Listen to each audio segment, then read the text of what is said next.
السلام علیکم دوستانو. یو ډیر بد خبر، یهودی اپلیکیشن یعنی ټیک ټاک اخر هم یو مسلمانه بدنامه کړه.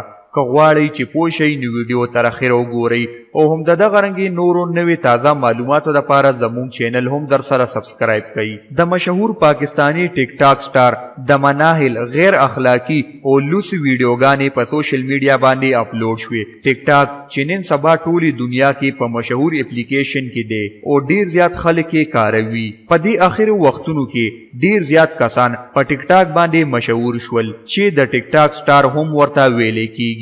په دې کسانو کې د پاکستان مناهل ملک هم دا چې په ټیک ټاک باندې به خپل ویډیوګانې جوړولې او اپلوډ کولې به چې هغه به خلکو ډیر زیاتې خوښولې. خو تازه خبر دا دی چې د ټیک ټاک سټار مناهل ملک لوسی ویډیوګانې او عکسونه په سوشل میډیا باندې شیر شول او مناهل ملک د دې د وجې ډیر زیاته پریشانه هم ده.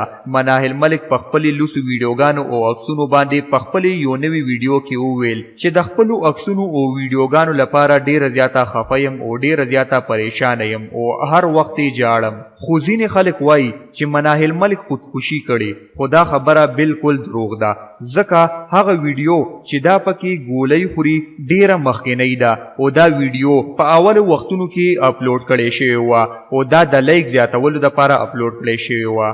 دوستانو دا خبره هم یاد وساتئ چې په دې اخرو وختونو کې د ډیرو جینکو لوسی ویډیوګانې او عکسونه په سوشل میډیا باندې اپلوډ شوي دي او دا رنګې ډیر د ټیک ټاک سټارانو د ټیک ټاک نه توبه وویستله. دوستانو په اخره کې زما یو پیغام، زما هغو پښتنو ورونو ته دا درخواست دی چې ټیک ټاک دی نور پریدي ځکه چې کله تاسو مشهور شئ په ټیک ټاک باندې نو ټیک ټاک اپلیکیشن ستاسو ذاتی ډیټا او شخصي ډیټا اخلي او نیټ کې شیر کوي. دوستانو هندوستان هم دا اپلیکیشن د دې لپاره بند کو چې په دې کې دا رنګې غلط کارونه کیدل او موږ له هم پکار دي چې ټیک ټاک پریدو او د دې په خلاف اواز اوچت کو چې زمونږه پښتنې خويندې ټیک ټاک ترا نشي او بدنامي نشي. او خدای مکړه که چرته دا رنګې وشول نو پښتانه به چاته هم د مخ خودلو قابل پاتې نشي. نو دوستانو دا وا زمونږه نننۍ ویډیو که په دې اړه تاسو سویل غواړئ نو موږ ته په کمنټ کې ضرور ووایئ او زموږ چینل هم در سره سبسکرایب کړئ چې همدغه رنګې تازه خبرونه د ټولو نه اول تاسو ته ضرور رسي.